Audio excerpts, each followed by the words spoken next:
ultra quick zip insertion today.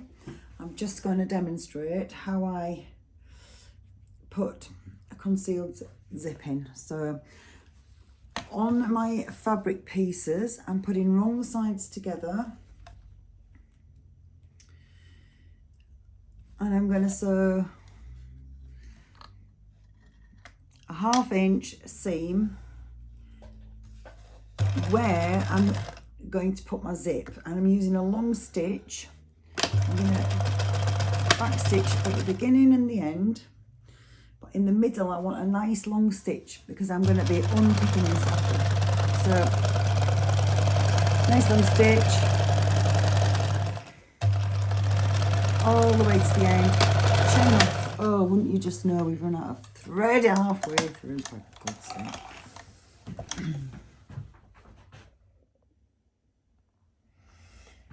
Take two. So I've threaded the top thread with the bright blue just to help you see. So I'm not going to restitch that because I'm going to unpick these stitches at the end anyway. So watch what I'm doing. Again, just a 1/2 inch, 3/4 inch hem. I get to the end, I go back and I go forward. And then I lift my needle up, pull out the fabric and snip. Okay. Don't pull too tight on these threads because sometimes they spring back and unthread. So there you can see I have the seam. So next thing I'm going to do is open out this seam and make it lie really flat. So you can, usually I use something like my scissors to just make that fabric behave itself and lie flat. So you can also get a burnishing tool, or you can simply iron it, which is normally what I do, but I don't want to switch my iron. This is literally a 5-minute video. So you just want to make sure that seam, open seam, now lies flat. Okay, and that is the seam where our zip's going to go. So the first thing I do is pin the end down, and I pin so that the teeth of the zip are right in that seam there. So I'm going to pin across the zip. Can you see that? I'm going to pin across the zip there.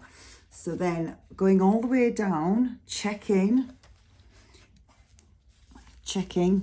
that the center of the teeth where they meet is in the middle of that seam. I'm going to pin all the way down, and I'm pinning across, and I'll tell you why in a minute. You'll see why. I'm pinning across the zip like that.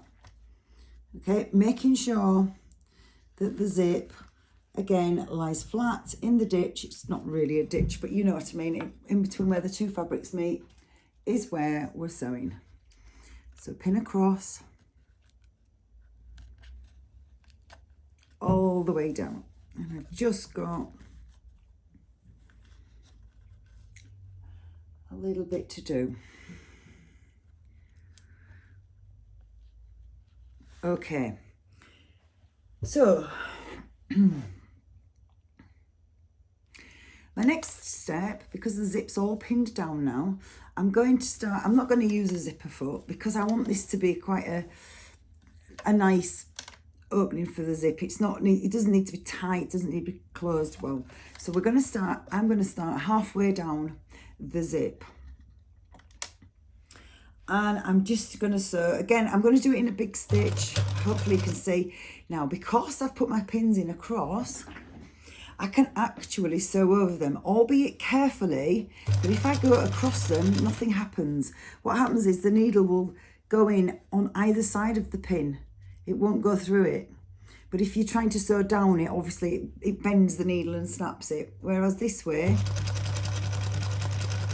it goes over the pins without any problem. So when I get to the end,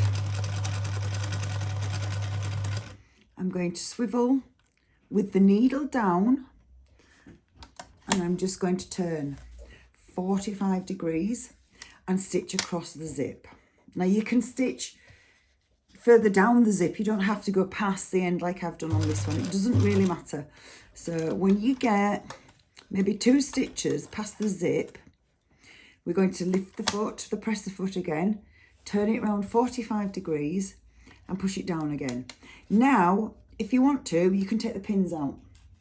This time, keeping close to that edge, that I'm using that as a guide for the zipper, for the foot really. I do have a zipper foot, I just want to keep this really simple. This kind of zip will work nicely in skirts, as long as it's a back seam, pillowcases, cushions, anything. So let's keep going, keep going, keep going. Now you can see there's a bit of fullness on that zip. So I'm going to take that pin out. I'm going to make sure I'm lined up, which I am. Hold it down, keep going as far as I can. And then I'm going to stop, get close to this zipper catch now. So this is what I need to do. I need to lift the presser foot up, pull the zipper past carefully. Now that means the zipper will lie flat. So pop down, a little bit further down. Again, we're going to put the needle right down to its lowest position, lift up the presser foot and turn 45 degrees. Now, you want this zip to be perfectly in line with the other half. So put your foot down, match them up nicely, do a few stitches across, needle down to its lowest position, press the foot up, swivel, and now we can go down the other side of our zip. So I'm going to do an inch, a little inch, stop, put my needle down, lift my presser foot up. That keeps the fabric in its correct position. So I'm going to go back up there with my zipper, and I'm going to put the presser foot back down. If I didn't do that, my stitches would wave out around this bulky zipper. So back down to the start. I'm happy with that. So lift the needle up to its highest position, lift your presser foot up, pull towards the back of the machine, and on most machines there's something that helps you snap those threads without pulling unduly. So that's the back of the zip there, and the front of the zip is neatly in there. I don't know if you can see that clearly enough. So the next stage, I'm just putting that on under the foot for now, is to use a seam ripper and start to unpick the stitches in the middle of the seam. And because I've used a bigger stitch, it allows me to see quite easily where those stitches are. So we're just going to pick all the way down to the bottom and to the top, wherever you want that zip to be exposed.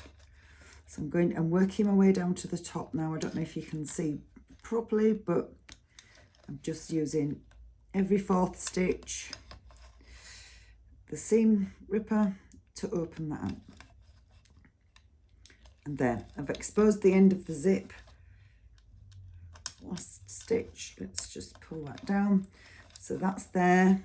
You need to take away all the threads from either side of the zip. And if you don't do that, they'll get tangled up in the zip and you will end up with a broken zip. Okay.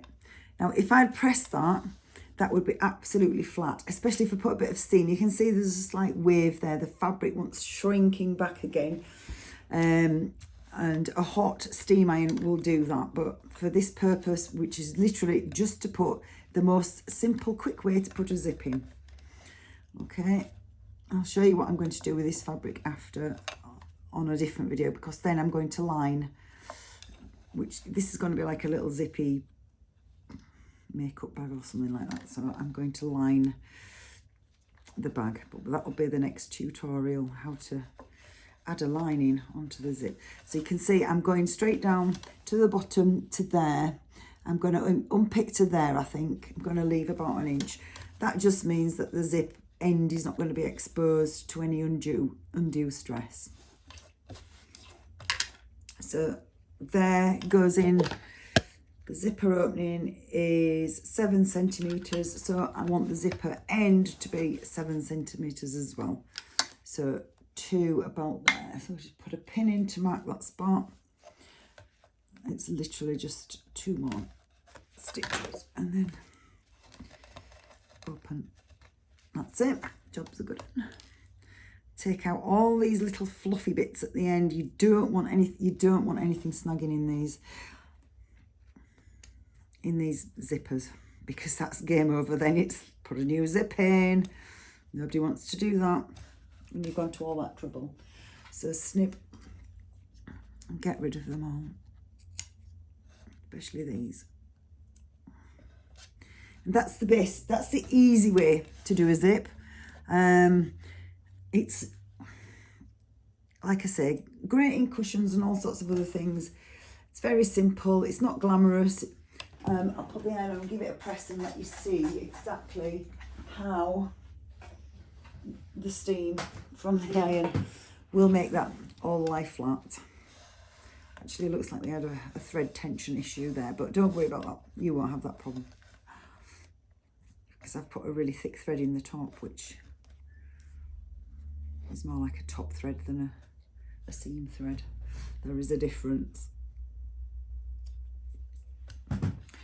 I've sewn for such a long time. I can't remember when I started sewing, when I was maybe 13, 14. It's been something that I've always enjoyed. So I don't have any formal qualifications in sewing. I taught myself. I learned how to make wedding dresses, ball gowns, corsets, curtains, cushions. See if my iron's hot enough. Right, okay. Just give that a quick press and then I'll come back. Nice flat zip. That's actually quite discreet as well. It's hidden. Okay. So the idea is that each of these creases hides the zipper teeth. So when it's zipped up, it can't be seen. It closes flat. Okay.